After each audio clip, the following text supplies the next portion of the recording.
of Reddit. What things do men do that frighten you without them even realizing it? 1. Hung out with a guy I knew from back in high school that I hadn't seen in years. He is physically about 4 times my size and was acting a little strange, trying to touch me, invade my personal space, even after I had made it clear I wasn't interested in anything more than friendship. I was nervous and shaking like a leaf, trying to figure out how to gently extract myself from the situation. What scared me more than anything was him saying, "I don't know why you're so nervous. It's not like I'm going to you. If I wanted to do that, there's nothing you could do to stop me anyways." 2. I don't know why you're acting so cautious. If I wanted to you, I would have already done it. Said to me by a friend of a friend I was meeting because it was his first time in a foreign country. 3. I had a friend once who occasionally mentioned that he could just overpower me if he really wanted to, and then laughed. 4. This happened few times. I was working late in small market with no one around, and when they come in and ask me if I am not scared to be alone, well, now I am, thanks. 5. Not taking no for an answer, especially when they pretend to be jokey about it, but you can clearly tell they're kind of pissed, if that makes sense. 6. Blocking the doorway, especially during an argument. X did that, and would make himself bigger, spreading his arms etc. so I couldn't leave the room. 7. Sitting right next to me when I don't know you and there are plenty of other seats available. My BF and I were playing We Actually Play Together LMAO, and he plopped on top of me during our play and pinned me down, using one hand of his to control both my wrists on top of my head so he could tickle me.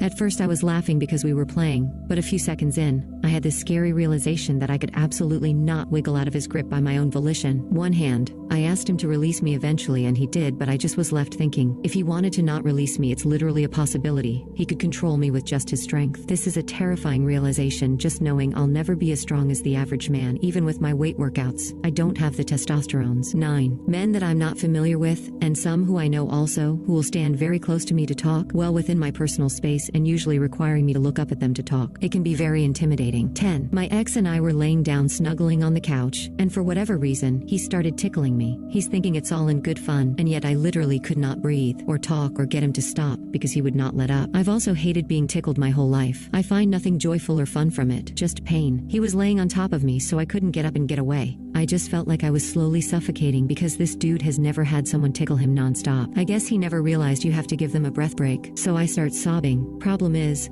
because I'm incapable of taking a breath, he thought I was laughing because of the airy wheeze coming out of me. He finally got off me and I jumped up and ran to my bedroom and locked the door and continued crying. I was absolutely terrified. Once I calmed down, we talked it out, and he commented that he didn't know I didn't like it. I told him my whole body was bucking and flailing, trying to get him off me. But since he was laying on top of me and outweighs me by 100 lbs, there was nothing I could do. I feel like that was a wake-up call for us.